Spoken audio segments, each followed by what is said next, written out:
After my surgery, my sister told me to man up and watch her kids while she went on a healing trip to Sedona. I didn't argue, I just drove the kids somewhere she'd never expect. She lost her flight and her whole victim act in one day. Hey Reddit, been reading here for years but never thought I'd post. Let's just say this past Thanksgiving finally pushed me to my limit with my family. And for once, I didn't back down.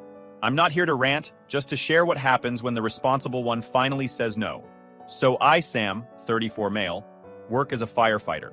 Last week I caught a piece of metal to the abdomen during a rescue call. Just bad timing and sharp debris. Ended up needing surgery and stitches, plus a strict order to take it easy for a while. I was 5 days into recovery from surgery and starting to understand why people go insane during medical leave. My living room looked like a hostage negotiation between boredom and pain meds. Half-empty water bottles, heating pad, TV remote glued to my hand. The doctor told me, no lifting, no heavy movement, no stress. I'd been following that order religiously, until my sister, Veronica, 36 female, called. Her name popped up on my phone with a glittery contact photo she'd taken at some overpriced cafe. I knew before I answered it wouldn't be good. Veronica never calls to chat. I hit speaker. Hey. She didn't even say hi. So, I'm going to Sedona next week. Wellness retreat. You'll watch the kids. I blinked. I'll what? You're not doing anything anyway, she said like she was reminding me of my schedule. It's a self-care retreat, Sam. I need this for my mental health. You of all people should understand healing. Veronica, I literally just had surgery. I'm not supposed to lift groceries, let alone your 3 kids. She laughed. This sharp little sound that always makes me picture her smirking. They're not bricks, Sam. Just make them chicken nuggets or whatever. It's only for 9 days. Maybe 10. 9? Maybe 10. She said it like it was a weekend favor. I rubbed my eyes. No, I can't. I've got follow-up appointments and... She cut me off. Come on, you always act so dramatic about everything. You're a firefighter, not a glass doll. You're fine. The way she said firefighter, like it was an argument ender, made my jaw tighten. Yeah, I'm a firefighter. Doesn't mean I can defy medical science. I tried again. Veronica, seriously. I'm not cleared for... Sam. She sighed like I was the problem. This retreat is for emotional recovery. You know what I've been through. I deserve peace for once in my life. There it was. The golden phrase, I deserve peace. The same line she's been pulling out since her divorce whenever she wants someone else to do something for her. I said nothing. Just listened to her explain the itinerary. Yoga, meditation, group release exercises. I wasn't sure what that meant, but I bet it involved crying into a crystal. I'll drop the kids off Monday morning, she finished. Their lunches are easy. You'll be fine. I'm not doing that, I said flatly. She giggled like I'd told a joke. Oh, stop. You always say that and you always come through. Love you, big bro. Click. The call ended before I could even tell her where she could stick her retreat. I stared at the ceiling. The doc said no stress. I wondered if sibling-induced rage counted. 2 minutes later, my phone dinged. Group chat, Mom, Dad, me, Veronica. I already knew what this was. Mom sent. First, your sister needs support right now. Don't be difficult. Then Dad continued. She's been through enough. You can manage the kids for a week. Mom again. It's called compassion, Samuel. Compassion. That's what they call it when I pay Veronica's bills. Fix her car and get called ungrateful for saying no. Before I could respond, another text popped up. From Zach, my younger brother. You good? She's trying to dump them again, huh? Yeah. I replied, don't let her. She'll never stop if you do. Zach's the quiet one. Works warehouse shifts, stays out of drama. If even he's texting me like that, I know this has gone too far. I tossed the phone onto the coffee table and let my head fall back. The pain meds made everything buzz slightly, but not enough to dull the frustration crawling up my spine. It wasn't about watching the kids. I love those kids. It was the assumption, the automatic expectation that I do it because I always do. My phone buzzed again. Another text from Mom. You're stronger than her, Sam. She's fragile. Be patient. I wanted to throw the phone, but I wasn't supposed to strain my abs. Instead, I typed back, I'm recovering. Not available. 3 dots appeared, then disappeared, then appeared again. We'll talk later, she wrote, which always means you'll cave later. I turned off the screen and stared at the quiet room. The walls felt tighter than they did a week ago. For years, I thought helping Veronica was just part of being the responsible one. But sitting there with stitches in my stomach and family treating me like a free daycare, I realized something I probably should have figured out years ago. They don't see me as family. They see me as the backup plan. I shifted, wincing at the pull of the incision, and looked around the apartment. No sound but the hum of the fridge. No fire alarms, no radio calls, no screaming kids. Just stillness. And I liked it. For once, I wasn't anxious about their reactions. I wasn't rehearsing excuses or softening my tone. I just felt done. This all started when Veronica's marriage blew up. I still remember that call. She showed up at my place with the kids, a trash bag of clothes, and a bruise under her left eye she swore was from bumping into a cabinet. The cabinet was a big jerk called Travis, but I didn't ask questions. I just pulled out the couch and told her they could stay. Travis looked like the picture of success. Clean haircut, decent job, always over smiling for pictures. But the guy had rot behind his teeth. He'd throw plates when dinner wasn't warm enough. Once, he punched a hole in the wall because their toddler spilled juice on his work papers. Veronica used to whisper on the phone so he wouldn't hear her. I heard him yelling once, loud enough that the kids cried in the background. He'd control everything. Her money, her phone, what she wore, made her check in every hour so he wouldn't worry. If she laughed too loud at a family barbecue, he'd grip her wrist under the table hard enough to leave marks. I once tried to punch the crap out of him, but Veronica wouldn't let me. The last straw came when he hit their oldest. A slap, but hard enough to leave a handprint. She grabbed the kids and ran that night. I picked her up from a gas station parking lot at midnight. She was shaking so bad she couldn't get the seatbelt on. Veronica tried filing a report, but Travis vanished. He drained their joint account, took off overseas with some woman he'd been cheating with, and blocked every number. No child support, no contact, no closure. Just gone. At first, I didn't mind helping. I mean, she was my sister. She was wrecked, crying over bills, panic attacks in grocery store aisles, trying to figure out how to raise 3 kids alone. I took care of what I could, paid her rent once, then twice, fixed her busted car, bought the oldest a bike. I worked extra shifts and told myself that's what big brothers are supposed to do. It felt good at first, being useful, stepping in when everyone else froze. But somewhere between helping and saving, she stopped trying to stand on her own. It started small. Hey, can you pay this until my check clears? Then, the school needs a contact number. Can I just put yours? Then, my credit's weird. Can you co-sign this plan? And every time, our parents had the same line. She's been through so much, Sam. You're strong. You can handle it. Yeah, I can handle it. That's not the point. The point is I shouldn't have to. I remember one week when I was on 48-hour rotation. I get a call from the daycare. Apparently, my son has a fever. I don't have a son. Turns out Veronica listed me as the father because she didn't want to deal with the paperwork. I had to leave the station, pick up her kid, and sit in the parking lot with him eating applesauce while calling her 17 times. She answered 2 hours later like nothing happened. Oh, sorry, my phone died. I told her she couldn't do that again. She said, relax, you love those kids. You're such a good uncle. Translation, shut up and keep being useful. Zach warned me years ago. He said, she's using you, man. I know she's had it rough, but she's milking it now. I brushed him off. Told him he was being too harsh. He stopped arguing after a while. He saw I wasn't ready to hear it. She posted a story the next day showing off the stroller, captioned, feeling blessed, thanks to the best brother ever.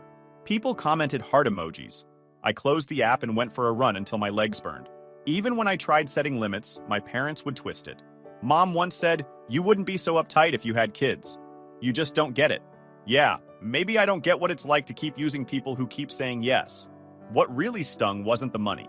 It was the total lack of respect. I'd come off 12-hour shifts covered in smoke and sweat, and she'd be on the phone complaining about how tired she was. Mom would call after and say, you should check on your sister more.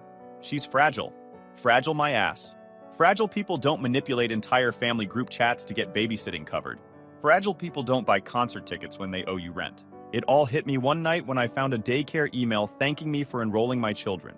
My name, my address, my emergency contact information. I stared at the screen and thought, I didn't sign up for this. That's when I realized Veronica doesn't see me as her brother anymore. She sees me as her safety net, her backup plan, her human insurance policy. I still remember Dad's voice the first time I pushed back. You're lucky to have steady work, Sam. Family helps family. Yeah, I told him. But help doesn't mean being used. He said, don't talk to your father like that. That's their system. Guilt first, logic never. When Veronica finally said she was going on that Sedona healing retreat, something in me snapped. I wasn't angry, just Awake. For the first time, I saw it clear. Every favor, every dollar, every late-night emergency was training her to believe I'd always say yes. Not anymore. I've seen people trapped under debris who looked calmer than I felt after years of family guilt. But at least in a fire, you know when it's over. There's a rescue, a result, an end. With Veronica, it was endless. Until now. I closed the laptop that night, stared at my own reflection in the black screen, and said it out loud. No more. This time, I meant it. A week went by without a single word from Veronica. It was quiet. Too quiet. No, can you help me with this? Or just one small favor. I thought maybe she'd finally gotten the message. Then my phone lit up on a Thursday afternoon from Veronica. Hey, I'm heading to the airport. Please pick up the kids from school. Thanks. Not a question. Not even a hello. I stared at the text, reread it 3 times. My stomach burned. She wasn't asking. She'd already left. I called her. Straight to voicemail. Then again. Finally, she picked up, breathless. Sam! Hey, I'm on my way to the airport and can't talk long. Remember to grab the kids? Their backpacks are in their cubbies. I left snacks. Hold up, I said, keeping my voice steady. You're where? To the airport. I told you, Sedona. The retreat starts tomorrow morning. I told you last week, I can't watch them. Oh my God, don't start, she groaned. They love staying with you. You're so good with them. It'll be fine. I'm not cleared to lift, Veronica. I'm still healing. They can climb into their own seats. You're being dramatic again. Veronica, look, my flight is in an hour and a half. I gotta go. Your Uncle Sam, hero of the family. Love you. The line went dead. I sat there, phone in hand, half waiting for her to say, just kidding. She didn't. She actually left. By 2:45, I was in my truck. Not because I agreed, but because there were 3 kids about to be stranded after school, and I'm not heartless. I drove to the school, stomach tight, stitches pulling every time I turned the wheel. The front desk lady smiled like we'd met before. Oh, hey! Uncle Sam, right? Yeah, I said flatly. She already put you down for pickup. She slid the clipboard forward, and sure enough, my name. Big bold letters. No one had even asked me. I signed, took a breath, and waited. When the kids came out, backpacks too big, faces lighting up, it hit me how used to this they were. They didn't even ask where their mom was. Just climbed in like it was routine. Where's mom going this time? Max, the oldest, asked. Somewhere sunny, I said. She always goes somewhere sunny, he mumbled. Looking out the window, that one sentence sealed it. I wasn't angry anymore. I was done. Instead of driving home, I took the turn for the interstate. The youngest fell asleep halfway there. Max noticed the signs first. Uncle Sam, why are we going toward the airport? Because your mom forgot something, I said. It was rush hour when I pulled into departures. Planes overhead, taxis honking, people running with suitcases. I parked near the curb, killed the engine, and texted her. Meet me at departures. Your kids are waiting. No reply. 30 seconds later, my phone started blowing up with messages from Veronica. What are you doing? Where are you? Sam, answer right now. I answered once. At the airport. Why? You're supposed to take them home, she screeched. My gate's about to close. I kept my voice calm, almost too calm. If you can afford a wellness retreat, you can afford to take your kids with you. Are you insane? I can't do yoga with 3 kids. Guess you'll have to sit this one out. She went silent for a second. Then, Sam, this is cruel. You don't understand what I've been through. I need this. You've needed something every week for the last 4 years. Her voice cracked. You're seriously going to do this to me? You're heartless. No, I said. I'm just done being your plan B. She started yelling again, saying she'd miss her flight, that I'd ruin everything. I didn't say another word, just hung up. 5 minutes later, I saw her in the crowd. Hair wild, dragging 2 suitcases, phone glued to her ear. The look on her face when she spotted the kids could have won an Oscar. Mom! Max shouted, running up to her. She knelt, hugged them, glaring at me over his shoulder. You really did this, she hissed. Yup, you're pathetic. Maybe, but at least I don't abandon kids in a parking lot. She straightened up like she was about to swing. You don't know what I deal with. Then start dealing with it, I said, stepping back. They're your kids, not mine. I walked away before she could start another speech. Her voice followed me down the sidewalk, high-pitched, furious, full of drama. I didn't turn around. I got back to my truck, sat for a second, and watched through the windshield.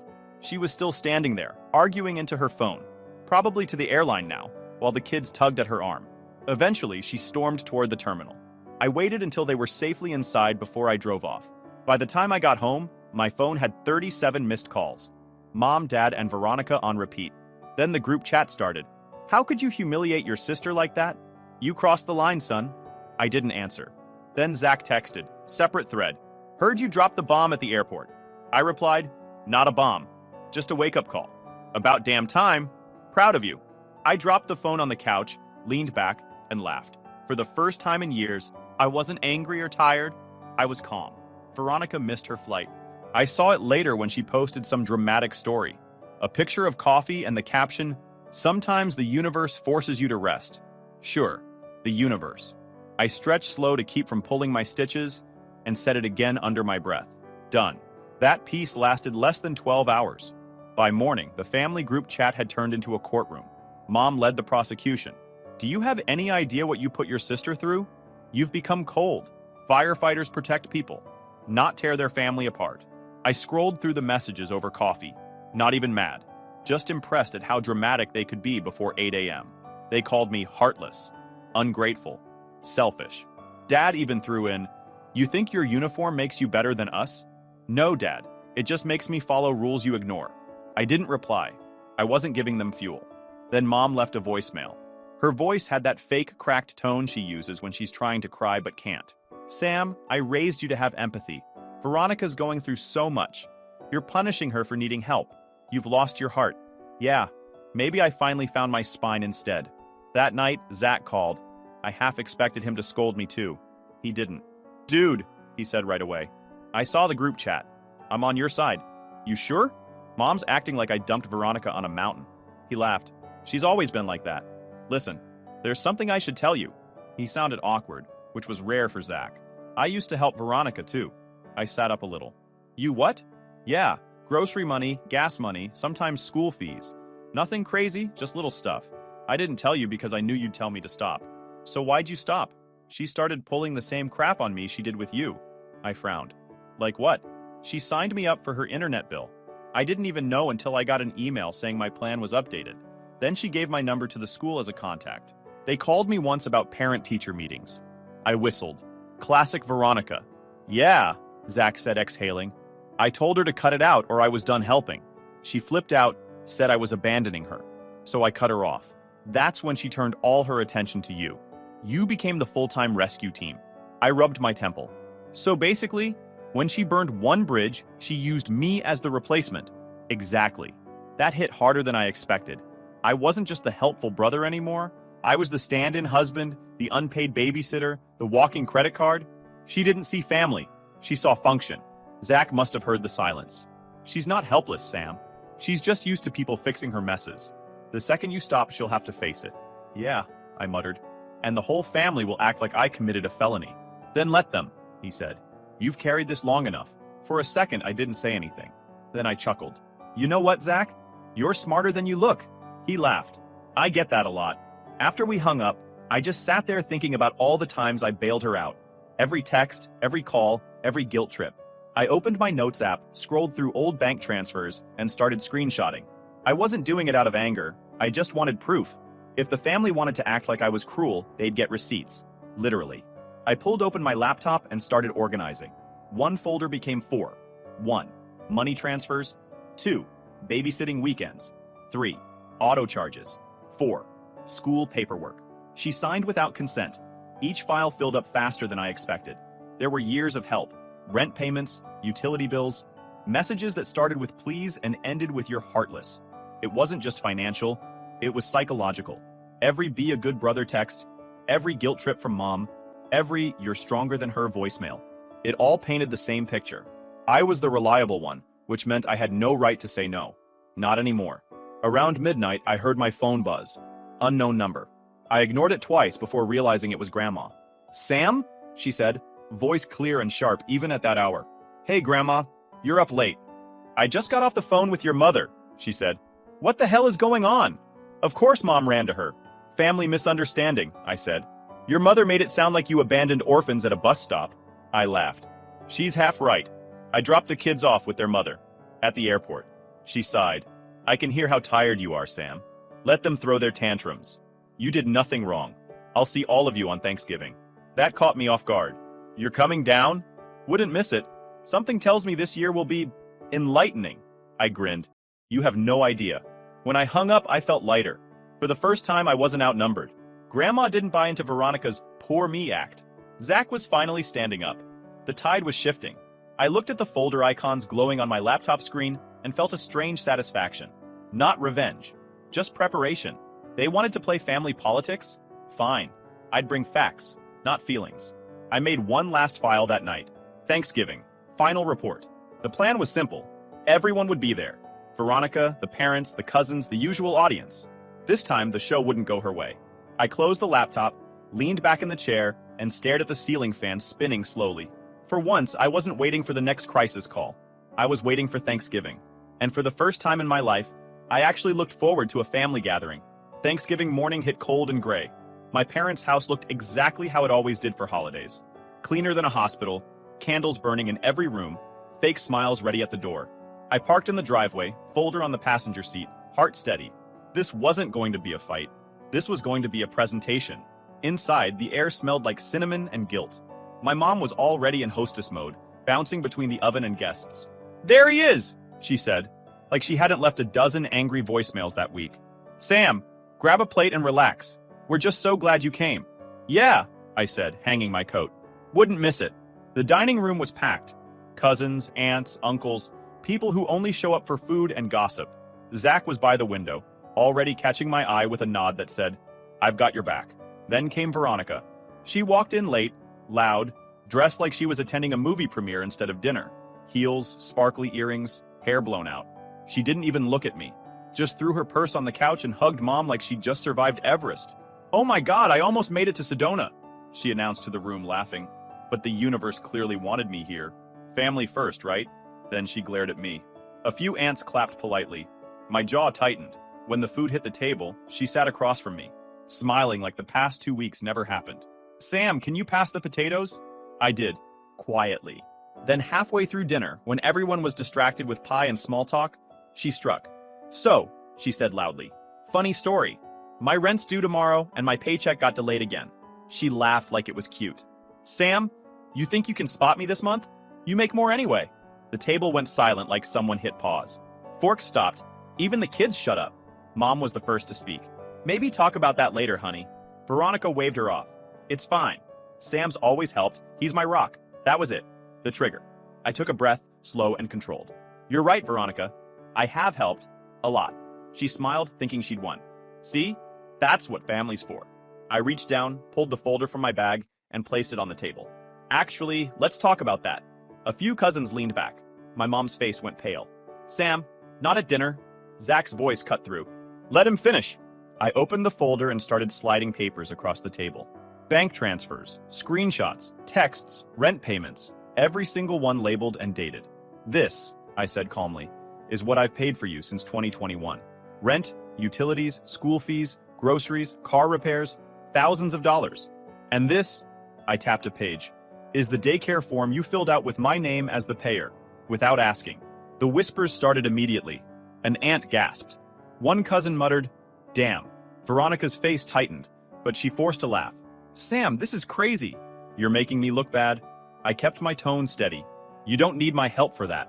Mom jumped in, voice shaking. "Samuel, enough. This isn't appropriate." I looked at her, calm as ever.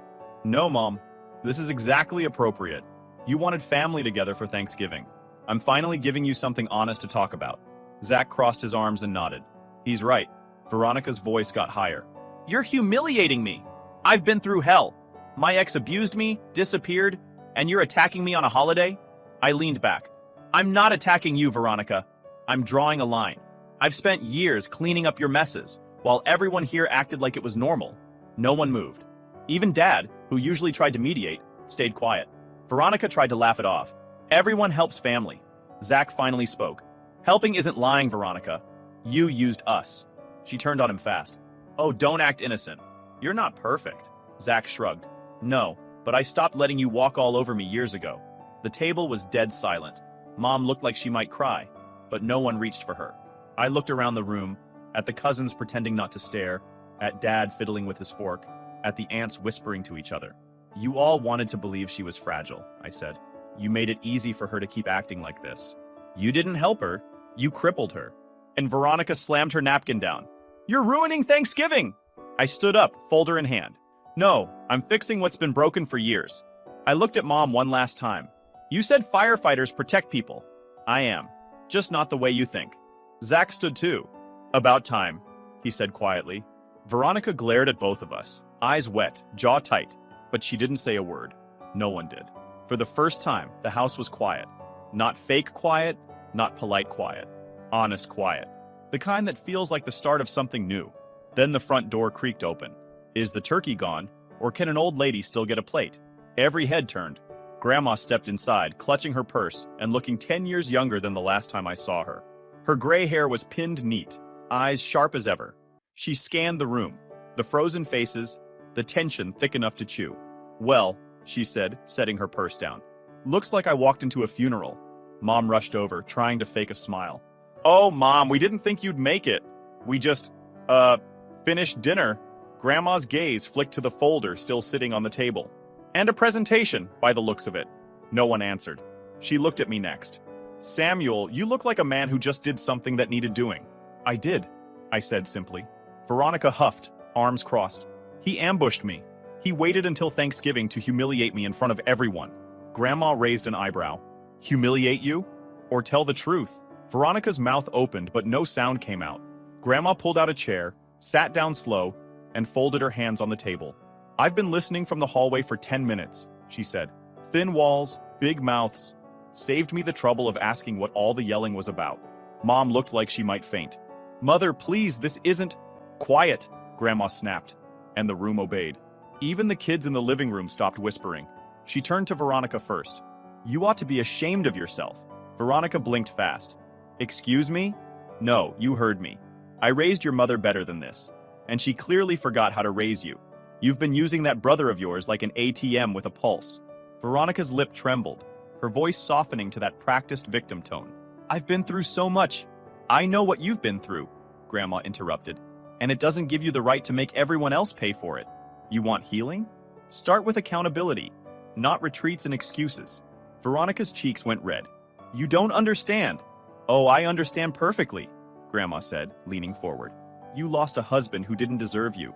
And instead of standing up, you built your new life on other people's backs. That's not healing. That's manipulation dressed up as struggle. The air went still. Then Grandma turned her gaze on my parents. And as for you two, you should be embarrassed. Dad stiffened. Now, hold on. No, she cut him off, voice sharp as a blade. You sit down and listen for once.